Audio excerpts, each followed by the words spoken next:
Currently, the situation in the prison is that the city's most notorious inmate, who has recently been placed in general population or Gen Pop, the area where most of the inmates reside, has been experiencing some major emotional and psychological turmoil. This is where the majority of inmates are, according to a report, anxiety and extreme stress as the holiday season unfolded. These details came to light when Cardello Smith, who is representing the individual in a legal filing, mentioned that the person had been placed in a highly stressful environment, particularly due to the nature of the charges against him and the complex relationships surrounding him. In the midst of these troubles, there is a significant legal angle involving a high-profile individual, Jennifer Lynn Lopez, better known as J-Lo. According to Smith's filing, it has been stated that Jennifer Lopez, going back to what's been alleged in the indictment, and that he basically told them, I'm going to ruin your life unless you engage in these freak-offs. And that's really what the process... That his mom might be in courtroom, that we were waiting for the children, but then nothing happened. But then, in another twist and turn, the children do walk in, but this time it was a lot smaller bunch than it was the last time. So last time you're having all of Diddy's children, except with the exception of Love, who is just a 2-year-old child, so she wasn't at court, but you had all of Diddy's children. Into settling out of court. In fact, the report suggests that Diddy has become increasingly fearful that someone in the prison may try to harm him further, even to the extent of poisoning him. The details were reported by the Daily Mail, which shed light on how the prison environment has affected his mental state. The source continued by explaining that spending the holidays behind bars has been... So why did you believe in these cases, and why didn't you believe in others that you were presented with? Well, the thing with a sexual abuse, they follow a pattern. They fall to type, and you become very clear on what that pattern is, particularly a serial sexual abuse. And these cases were all identical in the facts, identical in the story. It was beginning, middle, conclusion, they know each other? Boom. None of them knew each other. Did you have them meet? No. Did you have them coordinate stories? No, no. Do you think they had any contact with each other before they came to you? Absolutely not.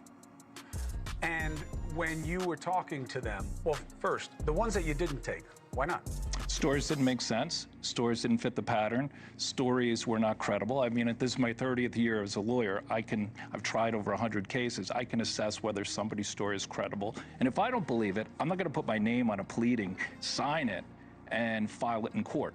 I'm not doing that. And that's what I did with the 60-plus cases that I rejected.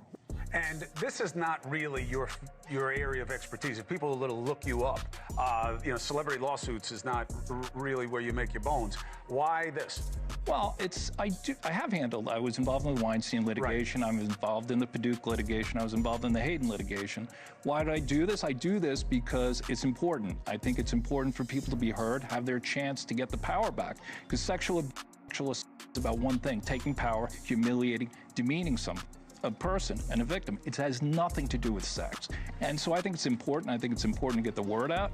I think it's important for men to feel, hey, look, I can come out and be heard just like a woman could. And the defense that, look, they knew what they were getting into. These are regrets. They went there, they partied, and now they see a pocket.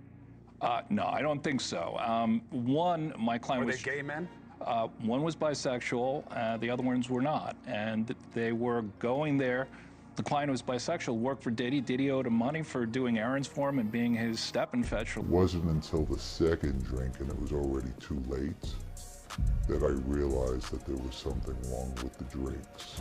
In the suit filed in October, the man claims Diddy pushed him into a van, held him down, and sexually assaulted him. He says he could not escape because he had been... Sean Combs was waiting in the wings. He was watching from some sort of vantage point.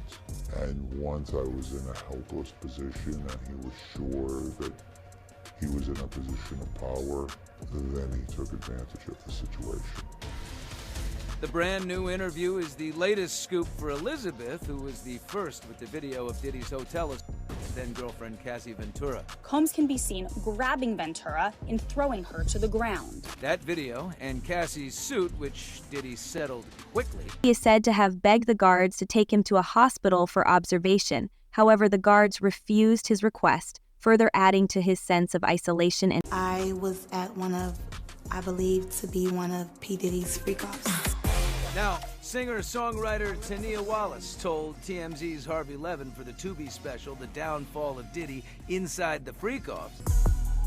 She believes she witnessed underage victims at one of Diddy's 2018 parties. I'm looking like, are those midgets? Because people were trying to, it's people over them, like it's people trying to hide what they're doing. Adults who are little people, or are you talking about minors?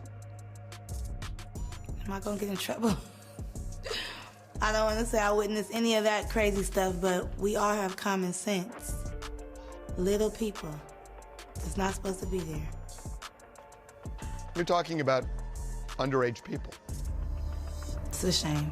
Is this woman, Tania, is she really saying that there were minors involved in these freak-offs? That is exactly what she's saying, Billy. Now, as for what they were doing, she never really could get a clean look at it. She said there was a wall of adults encircling them who clearly didn't want everyone at the party to see what was happening there. She said when she saw this scene with the younger people, that it was about 7 a.m. and that the party had been going all night. Did anyone ask her why didn't she leave, and what was she doing? She was there as the guest of a Saudi prince. As to why she didn't leave, I don't know what time she left. I agree with you that once you... He said that himself, bro.